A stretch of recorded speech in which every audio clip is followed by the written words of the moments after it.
갈라디아서 4장 1절에서 7절 같이 읽겠습니다. 내가 또 말하노니 유업을 이을 자가 모든 것의 주인이나 어렸을 동안에는 종과 다름이 없어서 그 아버지의 정한 때까지 후견인과 청지기 아래에 있나니 이와 같이 우리도 어렸을 때에 이 세상 초등학문 아래에 있어 종노릇하였더니 때가 참에 하나님이 그 아들을 보내사 여자에게서 나게 하시고 율법 아래 나게 하신 것은 율법 아래 있는 자들을 속량하시고 우리로 아들의 명분을 얻게 하려 하심이라. 너희가 아들인 고로 하나님이 그 아들의 영을 우리 마음 가운데 보내사 아바 아버지라 부르게 하셨느니라. 그러므로 내가 이후로는 종이 아니요 아들이니 아들이면 하나님으로 말미암아 유업을 이을 자니라. 아멘. 기도하겠습니다.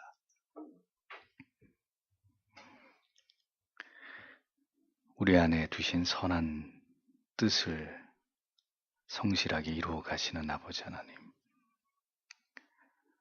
구원의 계획대로 한치의 오차도 없이 하나님의 택하신 백성들을 모두 불러내어서 하나님을 아는 참된 기쁨을 허락하심으로 구원의 참된 기쁨과 영생의 소망으로 오늘도 하나님의 백성들을 부르고 계시는 아버지요.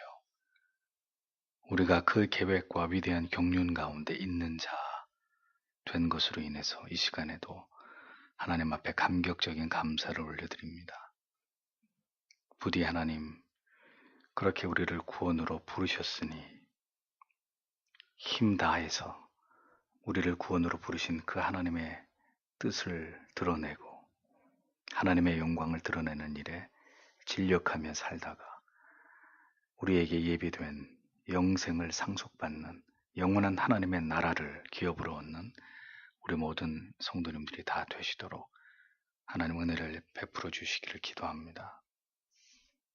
오늘도 하나님의 말씀을 통해서 이 복음의 위대함을 우리가 듣게 될 때 다시 한번 우리의 마음이 뜨거워지며 우리가 받은 그 크신 은혜를, 그 감격을 잊지 않고 그 가슴을 보존하면서 그렇게 주님을 섬길 수 있는 하나님의 사람들이 다 되어지도록 하나님 우리의 마음을 주관해 주시옵소서.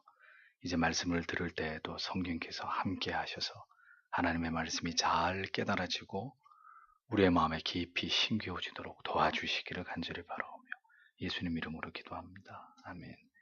유업을 이을 자라는 제목으로 갈라디아서 강의 15번째 하나님의 말씀을 전하도록 하겠습니다. 바울 사도는 율법 아래 있을 때와 그리고 믿음 안에 있을 때의 차이에 관해서 갈라디아서 4장에서도 이어서 설명을 하고 있는 것을 보게 됩니다. 자, 여러분, 바울 사도가 이런 글을 갈라디아 교회 성도들에게 쓰는 이유가 무엇 때문이겠습니까? 끊임없이 율법으로 다시 되돌아가도록 회유하고 유혹하는 자들에 대해서 경계하면서 율법과 복음을 대조해서 거듭 설명함으로 갈라디아 교회의 성도들이 이 복음의 우월성에 대해서 확실하게 이해를 하고 이에 관해서 더 깊은 깨달음을 얻음으로 말미암아서 이 복음이 우리에게 주신 참된 자유, 그 진정한 구원의 기쁨을 그들이 계속해서 누리게 되기를 사도가 간절히 원했기 때문입니다. 그것은 사도의 바람 이전에 그들을 구원으로 부르신 주님의 간절한 바람이었던 것이죠. 성도님들이 올바른 믿음의 길을 걸어가도록 그 믿음을 교정하고 계속해서 설득하면서 때로는 책망하고 경계해야 하는 일이 그때나 지금이나 영혼을 바른 길로 인도하려는 자들의 쉼 없는 사명이라는 것을 우리는 깨닫게 됩니다. 바울이 얘기하는 게 그거잖아요. 바른 믿음으로 가라. 올바른 구원의 길로 가라. 율법으로 돌아가서 다시 율법의 멍에를 매려고 하는 제발 그런 어리석음에 빠지지 말고 예수 그리스도에게서 받은 그 구원의 감격과 기쁨을, 그 믿음을 지켜가라. 왜 이런 얘기를 하겠습니까? 여러분, 율법은 내 행위를 통해서 드러나는 것이기 때문에 주님을 의지한다는 것, 십자가의 구속의 은혜, 보혈의 공로를 믿는다는 이거 굉장히 추상적 개념이고 율법은 내가 당장 노력하고 어떤 결과물로 나타내면 인정받을 수 있는 것이니까 그렇게 거저 얻는 복음에 대해서는 그렇게 이 죄인들이 둔감한 것이고 뭔가 내가 뭘 해냈다고 하는 것에 대해서는 끊임없이 그것에 대해서 만족하고 자기를 드러내려고 하는 이 유혹에서 그만큼 인생들은 쉽게 벗어나지 못하는 존재이기 때문에 바울은 계속해서 율법의 멍에를 매지 말고 그리스도를 향한 모든 믿음으로 이 하나님이 우리에게 주신 이 구원의 감격과 이 믿음이 우리에게서 베풀어 주신 이 자유로움을 이 가치를 지켜야 된다. 이 얘기를 계속하는 것입니다. 그러니까 우리가 판단할 때는 당연히 믿음이 더 우월한 것이라는 것을 알고 믿음을 선택할 것 같은데 갈라디아 교회 성도나 우리는 늘 이 율법주의에 빠질 수 있는 오류가 있고 그런 유혹이 늘 우리 주변에 있다는 것을 우리는 늘 기억해야만 되는 것입니다. 그래서 바울이 얘기하는 거예요. 바른 믿음으로 가라. 그 길만이 참된 생명 있는 길이다. 1절 2절을 보면 이제 내가 말하노니 상속자가 모든 것의 주인이나 아이일 때에는 전혀 종과 다르지 아니하고 아버지가 정한 때까지 가정교사들과 감독하는 자들 밑에 있느니라. 이렇게 흠정역은 번역을 합니다. 그러니까 바울은 어린 상속자의 비유를 들어서 율법 아래 속한 삶과 복음 안에서의 자유한 삶을 대조시키면서 설명합니다. 그래서 어린 상속자는 그가 아버지께로부터 물려받은 많은 재산이 있다 할지라도 물려받게 될 재산이 있다 할지라도 또 그것이 모두 자기 것이라 할지라도 아직 나이가 어리기 때문에 이런 것들을 관리할 수 있는 능력이 없으니까 종과 마찬가지로 아직은 전혀 소유권을 행사할 수 없을 따름이고 그 아이가 성인이 될 때까지 교사들이나 혹은 그를 지도하는 자들에 의해서 계속 교육과 도움을 받아야만 되는 그런 처지에 있는 것이다. 이렇게 설명을 합니다. 그 어린 상속자가 그러나 장성해서 성인이 되면 자기의 모든 권리를 회복하게 되는 것이고 이제 그를 지도하고 교육해 주던 후견인들이나 교사들은 이제 그들의 소임을 다하고 이제 그들의 사명은 종결되게 되는 것이다. 이렇게 설명하면서 율법과 믿음의 상관관계를 계속 이야기하고 있었던 것입니다. 이 교훈을 통해서 율법의 권한과 기능은 이렇게 제한적이다라는 걸 설명하는 거죠. 언제까지요? 예수 그리스도가 오실 때까지. 복음의 참된 의미를 깨닫게 되면 마침내 이 율법의 명예로부터는 이제 영원히 자유를 누리게 되는 이 원리를 바울은 이렇게 비유를 통해서 설명하고 있었던 겁니다. 당시 사도에게 율법주의는 갈라디아 교회의 성도들이 올바른 예수 그리스도의 복음을 믿음으로 말미암아 바른 구원과 믿음을 갖는 일에 있어서 최대의 걸림돌이었습니다. 그러니까 어떻게 해서든지 성도들에게 이 율법주의보다는 예수 그리스도로 말미암은 이 믿음이 상당히 우월한 것이고 이것이 진정한 우리에게 생명을 주는 가치가 있다는 것을 어떻게 해서라도 그들에게 각인시켜야만 했거든요. 율법과 이 복음의 차이점을 설명하는 일에 그래서 사도는 아주 집요하게 이 부분을 반복해서 계속 설명하면서 이제 성도로 하여금 율법으로부터는 완전히 돌아서고 복음 안에서의 이 자유, 이 진정한 은혜 이것을 맛보게 하기 위해서 모든 노력을 거기에 집중하고 있었던 것을 갈라디아서는 우리에게 보여주는 것입니다. 자, 여러분, 그 시대의 바른 믿음에 있어서 율법주의가 가장 큰 방해물이었다면 그럼 지금은 어떨까요? 이 시대는 어떤가요? 사실 이제는 이 율법의 유익을 강조해야만 되는 율법 폐기론 속에서 전혀 율법을 우리에게 주신 어떤 율법을 통해 우리에게 준 유익을 올바르게 인식하지 못한 채로 그저 도덕적 해이와 어떤 방종에 의해서 점차로 교회가 심각하게 타락해 가고 있기 때문에 이런 어떻게 보면 어떤 이 역현상이 일어나고 있는 그런 시대를 우리가 지금은 살아가고 있는 것이죠.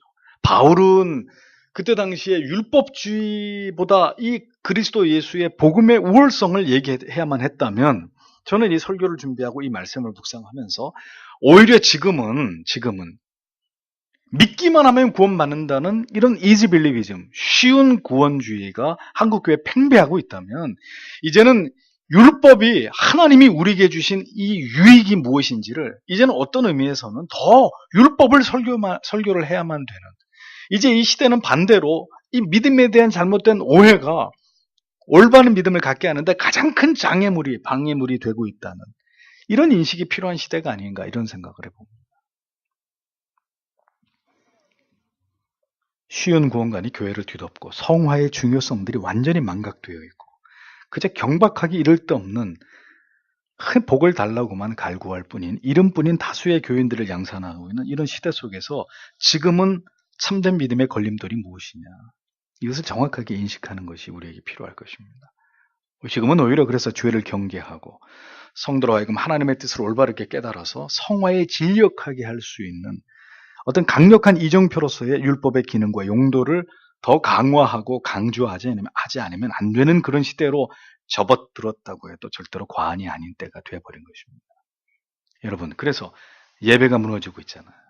예배가 전부 다 사람의 입맛대로 그래서 사람이 즐겁고 재밌는 이게 예배인지 엔터테인먼트 쇼인지 방불하는 그런 시대 속에서 우리가 금요일마다 말씀을 듣고 있는 레위기의 말씀은 이런 차원에서 율법의 기능을 아주 선명하게 보여주면서 어떻게 하나님을 예배 드리는 것이 옳은지를 우리에게 알려주는 정말 이 시대에 너무 중요한 우리에게 유익이 되는 말씀이 아닐 수 없는 거죠. 그러니까 그때하고 지금은 약간 어떤 강조점이 물론 똑같이 여전히 복음은 위대한 것이고 여전히 가장 강조해야 될 것은 복음이지만 지금은 율법주의로 돌아가자는 말이 절대 아니고 오해하지 마시고요. 율법의 유익이 무엇인지를, 율법의 용도가 무엇인지를 다시 말씀을 통해 재조명하면서 신앙의 각을 잡아 나가야 되는, 신앙의 어떤 틀을 새롭게 짜야만 되는 그런 시대가 되어버렸다는 것입니다. 좀 더 이 구절에 대해서 깊이 들어가서 생각해 보면 우리도 어렸을 때 이 세상 초등학문 아래 종노릇하였다 이렇게 성경이 기록하고 있잖아요. 자, 그 의미가 무엇인지를 살펴볼 필요가 있죠. 구원과 분명한 신앙의 확신이 영혼의 깊이 뿌리 내리기 전까지 신자는 율법 아래서 심각하게 죄책감에 눌리고 괴로워하는 이 구원의 예비적 단계를 보내는 시기가 있습니다. 목사가 만난 많은 성도님들의 가장 큰 영적인 고뇌의 문제는 무엇이냐면 여전히 자기 안에서 반복되고 있는 어떤 죄에 대해서 자꾸 패배하고 무너지고 있는 자기 자신의 연약에 대한 회의와 어떤 구원에 대한 불확실성의 문제들이었습니다. 가장 많은 성도님들이 고뇌하고 이렇게 혼란스러워하는 부분이 그것이거든요. 이 주제거든요. 아직 신앙에 대한 어떤 깊은 이해나 진리에 대한 올바른 깨달음이 올바로 정립되어 있지 않을 때 이때 느끼는 어떤 죄책감, 혼란은 상대적으로 클 수밖에 없는 것입니다. 거듭 죄에 넘어지고 쓰러지는 자신을 보면서 깊이 좌절하고 절망하고 낙심하면서 자신이 거듭난 하나님의 자녀인지 여부에 대해서 이제 심각한 자기 회의에 이르기까지 고뇌하게 되는 일들이 일어난다는 거예요.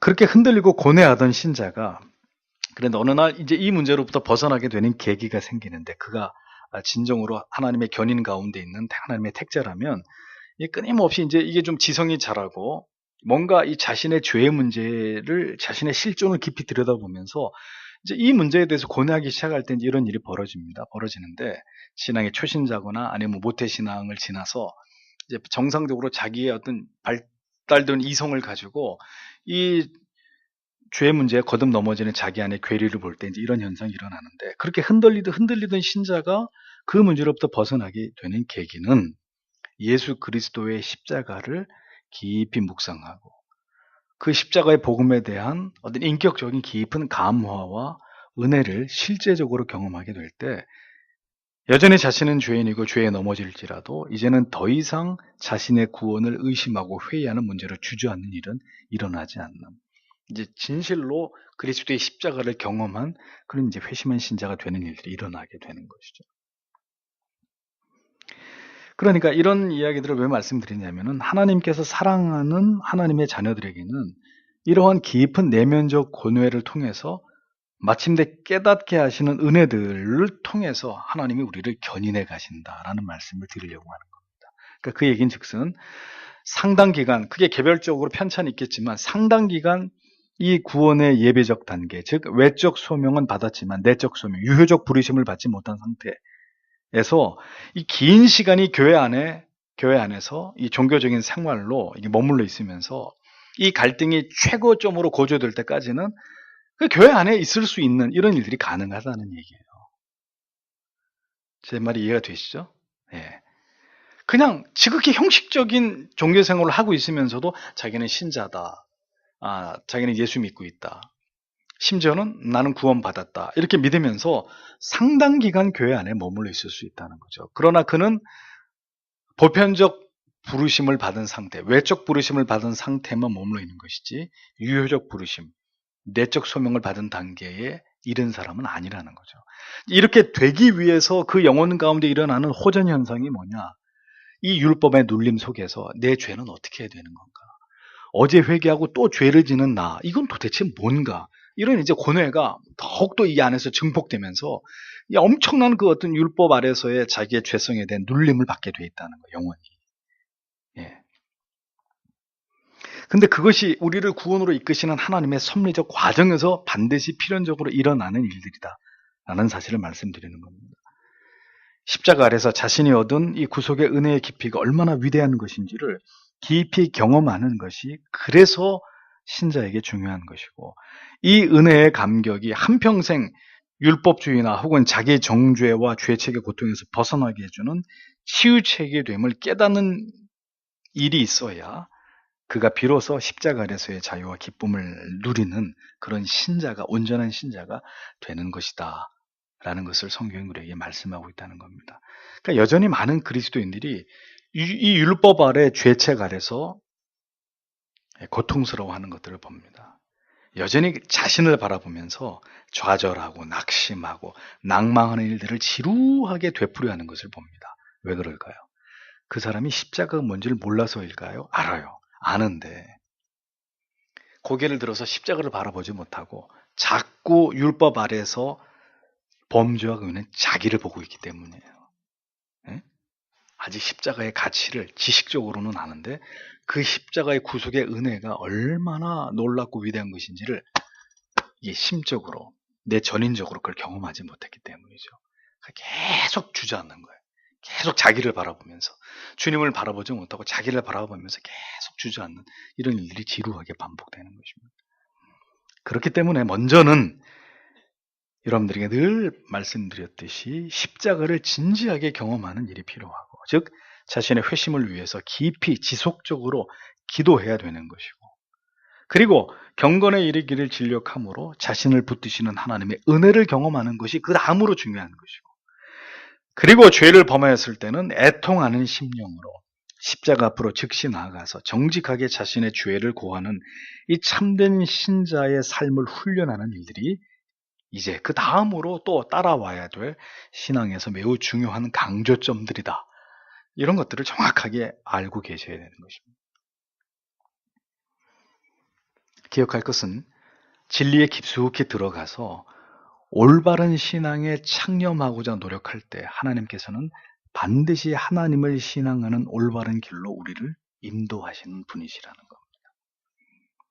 모든 신앙의 원리들을 모두 진리 안에 담아두시고는 그 진리를 향해서 진지하게 다가오는 자들에게 그 모든 질서와 원리들을 하나씩 하나씩 깨닫게 하시고 체험하게 하심으로 흔들림이 없는 견고한 신앙의 자리로 나아가도록 우리를 도우시는 분이 바로 하나님이시라는 거예요.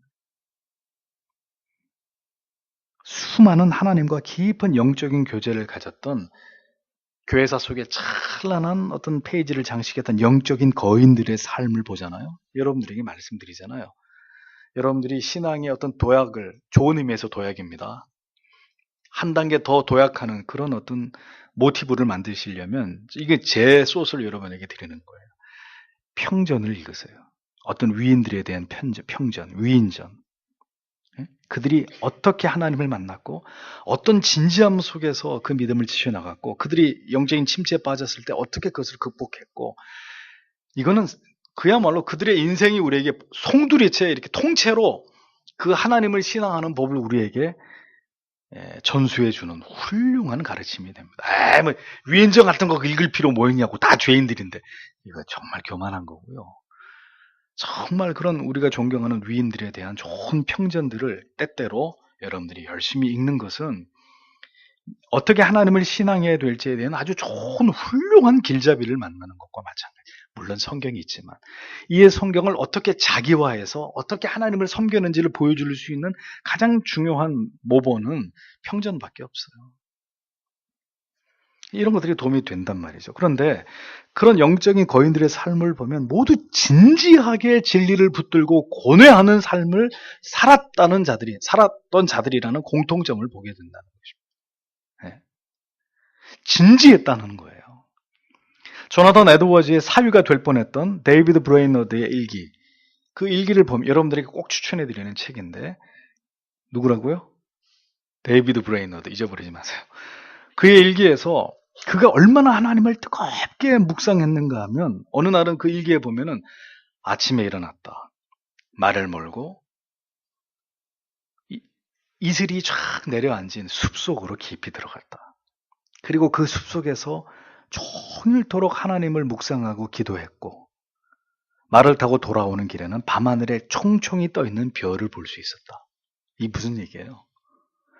이른 아침에 숲속에 들어가서 하나님을 묵상하는데 아침, 점심, 저녁, 밥 먹는 것도 다 잊어버리고 그래서 뭐 젊은 나이에 일찍 하나님 앞에 부름받긴 했지만 온종일 숲속에서 그 하나님을 묵상하다가 밤에 별을 보고 다시 말을 타고 집으로 돌아갔던 하나님의 사람 데이비드 브레너드였다는 거죠. 오늘 이 시대의 신앙의 최대 약점은 이 시대에 가장 우리의 신앙의 최대 약점은 무엇이겠습니까? 진지함이 없다는 것입니다. 또 하나 집요함이 없다는 것입니다. 그러니까 여러분 두꺼운 책 절대 못 읽으시잖아요. 최대한 얇을수록 설교는 짧을수록 그렇죠?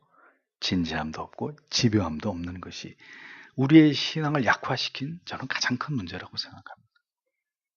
또 우리의 삶에는 고요함이 절대적으로 부족합니다. 언제나 항상 시끄러워요. 항상 시끄러운 것들이 우리 주변을 떠나지 않아요. 근데 깊은 진리의 세계로 들어가려면 고요해야 돼요. 고요한 시간, 아무 것에서도 방해받지 않는 이런 것들이 우리의 영혼으로 하여금 깊은 진리 속으로 들어가게 하는 최적의 환경이 되는데 우리는 자기 직전까지 이 스마트폰이 친구거든요. 이걸 쳐다보다가 잠이 들게 되는 이것이 현대인들의 이 시대 크리스찬들의 현주소거든요. 그러므로 이와 같이 진지하고 집요한 노력을 통해서 올바르게 참된 진리의 길로 인도함을 받지 못할 때 신앙이 견고하게 올바르게 자라지 못하는 일들이 일어나는 것은 당연한 일이 되는 것이라는 겁니다. 올바른 교리를 통해서 신앙과 관련된 이러한 중요한 주제들을 깊이 있게 섭렵해 나아가지 못한다면 결국은 신앙의 연륜과 횟수만을 자랑하는 신자가 되기 마련입니다. 오래 교회를 다녔지만 신앙의 원에서는 무엇 하나 올바로 정의하지 못한 채로 여전히 세상과 진리 사이를 방황하고 배회하는, 유리하는 그런 신자가 될 수밖에 없는 것이죠. 그리고 그런 신자들은 지금도 교회 안에 가득가득 차 있다는 이야기입니다.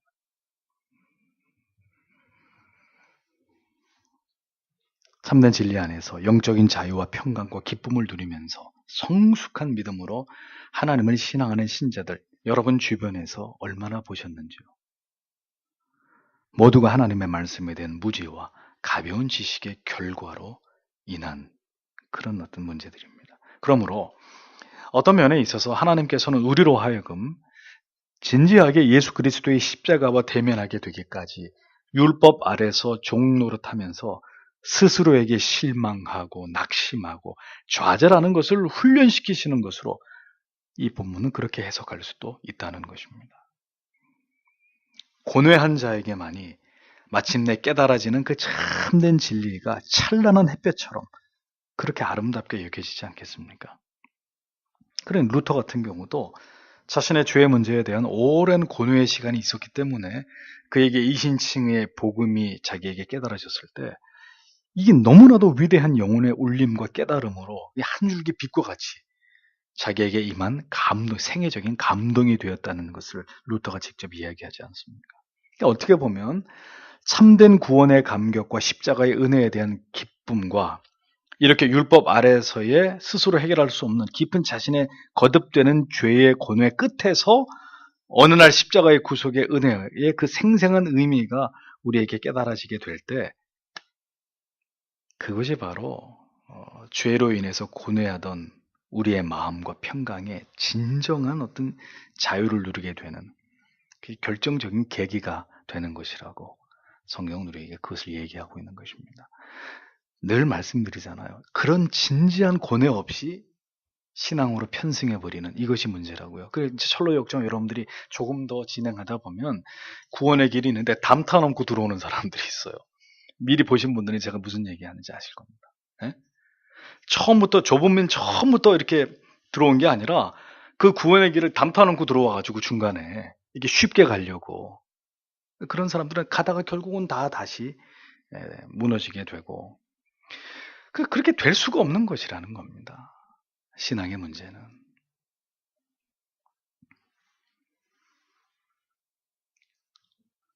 그러한 고뇌 끝에 율법 아래 종노릇하던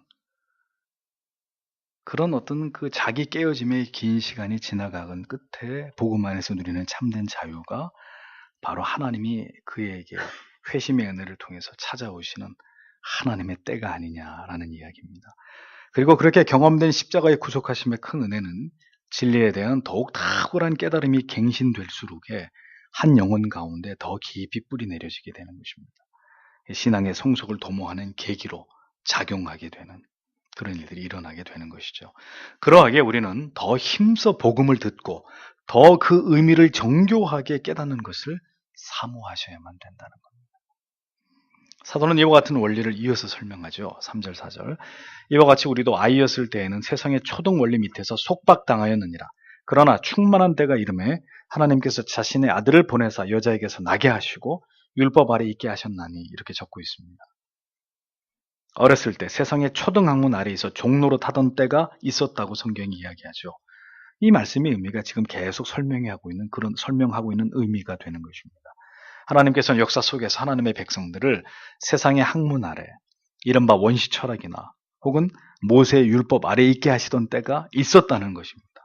그러나 마침내 하나님의 때가 돼서 예수 그리스도를 이 세상에 보내시고 참된 복음, 새 언약을 나타내셨는데 이렇게 율법을 완성하러 오신 주님도 철저하게 율법 아래서 율법의 모든 요구를 지키시던 때가 있었다고 말씀하고 있는 거예요.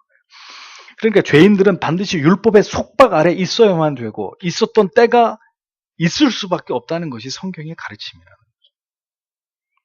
거죠. 예수님 보십시오. 실제로 할례를 받으셨죠. 6월절 절기 지키셨습니다. 모세 율법 준수하셨습니다. 그리고 마침내 그의 죽으심을 통해서 인간의 모든 죄를 사하신 것이고 율법의 모든 저주와 진노를 십자가로 모두 소멸하시면서 율법의 모든 요구를 완성하셨잖아요. 예수님도 율법 아래에 있었던 때가 있었다. 이 얘기를 하고 있는 것입니다. 이어지는 5절 6절을 보면 이것은 율법 아래 있는 자들을 구속하시고 또 우리가 아들로 입양되게 하려 하십니다. 너희가 아들이므로 하나님께서 자신의 아들의 영을 너희 마음속에 보내서 아바 아버지라고 부르짖게 하셨느니라 이렇게 얘기합니다. 주님께서는 그렇게 율법 아래에서 이 세상에 오신 것은 율법 아래 묶여있는 죄인들을 속량하심으로 죄인들을 위한 구주가 되시고 우리는 그 예수 그리스도를 우리의 구주로 믿는 믿음을 통해서 이제 양자됨의 그 어떤 명분을 얻게 하시기 위해서 주님은 그렇게 하신 것이다 이렇게 설명을 합니다. 또한 이 일은 아들의 영이라고 했습니다. 아들의 영이 누구예요? 그리스도의 영, 다른 말로 성령을 말하죠. 성령으로 말미암아 우리 마음 가운데서 그렇게 되어지도록 역사하시는 것이고 우리는 그 성령의 역사하심으로 말미암아 그 구약적인 율법 아래서의 지엄하신 하나님을 이제는 아바 아버지, 아바라는 말이 뭐예요? 우리 한글로 아빠와 같이 아버지를 굉장히 친숙하게 부르는 이름이잖아요. 그 성령의 우리 가운데서 역사하시는 은혜로 말미암아 그 멀리 계시는 듯한 하나님을 이제는 정말 아빠라고 부를 수 있을 만큼의 친밀함을 가진 아버지로 그렇게 우리가 인식하게 되는 은혜를 얻게 된 것이다. 이렇게 설명하고 있는 것입니다. 즉 성부와 성자와 성령 하나님께서 이처럼 우리를 구원하시기 위해서 우리에게 복음으로 말미암아 참된 자유를 주시기 위해서 놀라운 일들을 삼위의 하나님께서 합작하셨다는 사실을 사도는 갈라디아 교회 성도들에게 증거하고 있었던 것입니다. 어느 시대이건 하나님의 자녀들이 참된 구원으로 부름을 입게 되는 과정은 이와 동일한 것입니다.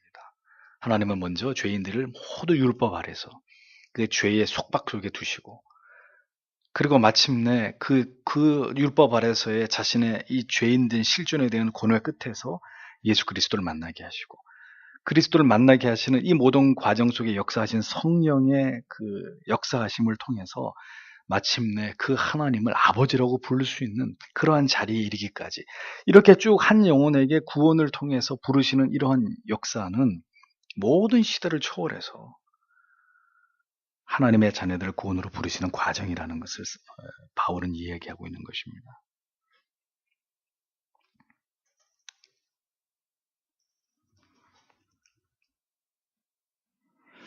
문제는 이렇게 진정으로 십자가를 통해서 우리가 하나님의 참된 자녀가 되었다는 사실을 깨닫게 되기까지 실로 우리가 생각했던 것보다 훨씬 오랜 시간 동안 신자는 참된 회심을 하지 않은 채로 교회를 다니면서 율법 아래서 괴로워하고 좌절하고 절망하게 되는 시간을 얼마든지 보낼 수 있다는 것, 이것을 여러분들이 정확하게 이해하셔야 되는 것입니다. 이것을 이해해야만 내가 회심을 향해 가고 있는 것인지, 회심을 했는지, 아니면 회심을 위한 어떤 이 성실한 과정을 내가 성실하게 감당하고 있는 것인지, 아니면 먹고 놀고 있는 것인지, 예? 우리 자신을 정확히 볼 수 있는 거죠. 말씀 앞에서. 예, 제가 드리는 말씀이 이해가 돼야 되는데. 예. 그런데 이렇게 얘기하지 않아요. 저 문을 열고 들어와서 나 오늘부터 교회 다니고 신자 되겠습니다. 나 예수님 믿습니다. 그래요? 당신은 구원받은 겁니다. 우린 지금까지 그렇게 알고 있었으니까. 교회에 와서 설교를 듣고 복음을 듣게 되었다고 해서 모두 구원받은 것이 아니라, 이렇게 세상의 학문, 율법 아래서 자신의 죄의 문제로 고뇌하는 시간을 통과하고, 그리고 마침내 예수 그리스도의 십자가 밖에는 나에게는 없다. 내가 붙들고 의지하고 사랑할 것은 죽을 때까지 예수 십자가밖에 없다. 이렇게 십자가의 복음을 올바르게 깨닫고 이해하는 과정을 거쳐서 마침내 성령께서 분명한 회심을 통해서 하나님을 아버지로 부를 수 있는 감격을 주실 때, 비로소 하나님의 자녀가 되는 것이 바로 구원의 과정임을 볼 때, 이 일은 결코 단시간에 이루어지는 것이 아니다. 우리의 삶의 한 평생 속에서 점진적으로 진행되어져 가는 일이다라는 것을 우리가 정확하게 깨닫게 되는 것입니다. 이걸 어떤 식으로 번갯불에 콩고 먹듯이 그렇게 뚝딱 해치울 수 있겠습니까? 이러한 과정에서의, 우리의 내면에서의 이러한 어떤 과정과 변화들이 현저하게 우리 안에 일어나면서 구원에까지 가는 것인데, 이런 거 다 그냥 패스하고 세례받고 구원받았습니다. 나는 신자 됐습니다. 이렇게 하니까 그런 신자 중에, 그런 집사 중에, 그런 장로나 목사 중에 세상 사람도 저지르지 않는 죄를 저지르고 배도하는 일들이 일어나는 것은 이상한 게 아니라는 겁니다.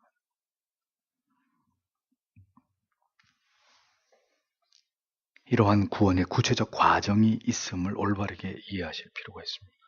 결국 보편적 부르심으로 끝나는 것이 아니라 유효적 부르심이 있어서 참된 복음의 가치를 알게 될 때만이 진정한 신앙이 시작되게 되는 것이고, 온전히 하나님과 인격적인 관계를 맺을 수 있듯이 결국 올바른 신앙은 이 모든 과정을 통해서 하나님과 참된 아버지와 그의 자녀의 관계를 이룰 때에만 가능한 것이다. 여러분들은 절대로 이것을 잊어서는 안 되는 것입니다. 그래서 제가 여러분들에게 늘 얘기하는 게 그것입니다. 여러분들에게 한 가지 내가 무언가를 줄 수 있는 능력을 하나님이 저에게 주신다면 그런 일은 뭐 일어나지 않겠지만, 딱 한 가지 드리고 싶은 것은 깨달을 수 있는 능력입니다. 깨닫기만 하면 변화될 수 있어요. 못 깨달으니까.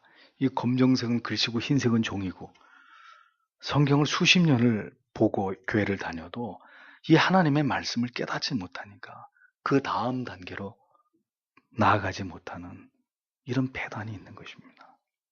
그리고는 그 교회가 시키는 대로만 열심히 순종하고 따라하면서 그러면 되겠거니 하고 신앙, 이 수동적인 어떤 특정한 형틀에 매여서 이렇게 끌려가는 이런 어떤 신앙생활을 하게 되니까 아무것도 달라지지 않는, 아무것도 달라지지 않는데도 그냥 이렇게 믿는 것이 맞는가 보다 하고, 그렇게 이제 신앙생활을 해야 되는 일들이 일어날 수밖에 없는 것이라는 겁니다.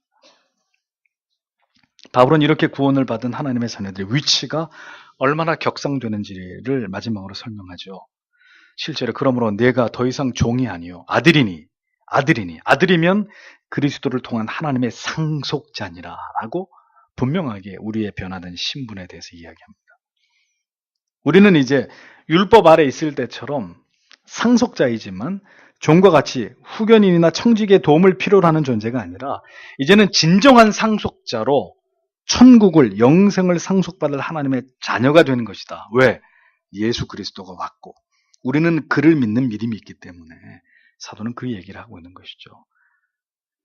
그리고 신앙이란 이 복된 관계를 누리는 것이다 라고 사도는 이야기하는 것입니다. 이제 아버지라고 부를 수 있고 그 아버지가 그대에게 주시려고 하는 모든 것들을 그대로 상속받을 수 있는, 하늘나라를 유업으로 물려받을 수 있는, 이제 그대들은 그런 존재다. 그런데 왜 다시 율법으로 돌아가서 다시 몽학선생 밑으로 들어가가지고 그 율법 아래에서 구속당하는 그런 삶을 지금 자초하려고 하는 것이냐, 그런 논리라는 이야기입니다. 신앙은 고요함 속에서, 진지함과 깊은 사유와 묵상 속에서 더 깊어지고 뜨거워지고 그리고 열렬해지기 마련입니다. 언제나 두렵고 안타까운 것은 이 시대는 그렇게 고요하게 나의 신앙의 내면을 깊이 들여다볼 수 있는 기회가 좀처럼 어려운 시대가 되어버렸다는 겁니다. 깊은 묵상, 하나님을 생각하면 이 세상과 이 세상이 주는 즐거움을 외면하지 않고는 어려운 일입니다. 어려운 일입니다. 우리는 진리 외에도 우리의 관심과 호기심을 자극하는 너무나 많은 타락한 시대의 한복판에 살아가고 있습니다. 우리가 더욱 경건에 힘쓰면서 성경 속에서 더욱 우리의 영혼이 창념할 수 있는 어떤 진리의 아름다움들을 발견해내지 못한다면 우리의 시간은 모두 부질없는 것들을 추구하고 그것에서 재미를 얻는데 다 소비되고 말 것입니다. 정말 깊은 산 속에서 날마다 하나님과 하나님의 말씀만을 묵상하면서 그렇게 살아감이 우리의 믿음을 지킬 수 있는 첩경이 아닐까. 때때로 오죽하면 그런 생각을 하겠어요, 목사가. 다 산속으로 들어가가지고 거기서 이렇게 밭 일구고 농사 지으면서 청주도시로 돌아가서 그렇게 살아야 되는 건가. 네, 우스갯소리입니다만 우리가 이처럼 나약하기 때문에 자꾸 그런 생각을 갖게 되는 거예요. 이 우리의 환경이라고 하는 것이 너무너무 이 시대는 하나님을 경외하고 그렇게 하나님의 말씀에 깊이 젖어들기에 너무너무 어려운 때이기 때문에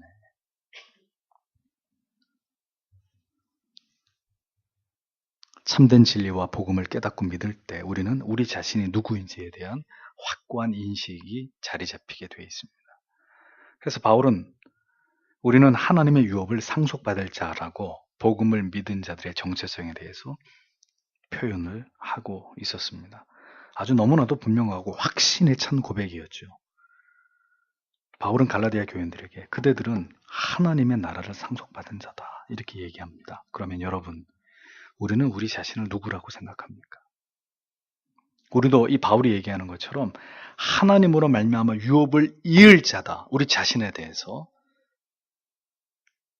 우리가 그렇게 우리 자신을 분명하게 선언할 수 있어야 된다는 것이죠. 많은 그리스도인들은 자신의 구원의 문제와 회심의 여부의 문제조차도 아직 확신을 얻지 못한 채로 흔들리고 있습니다. 신자가 자신의 구원의 문제에 대해서 확신을 얻는다는 것, 평생을 걸쳐서 진지하게 이루어가야 될 아주 신중한 주제가 아닐 수 없는 것이죠. 그렇잖아요. 이거보다 더 중요한 주제가 어디 있습니까? 저는 이 말씀을 듣는 여러분 모두가 바울이 얘기하는 것처럼 하나님으로 말미암아 유업을 이을 자다. 우리 자신에 대해서 이렇게 분명한 자기 정체에 대한 확신을 갖는 그리스도인들이 되시기를 바랍니다.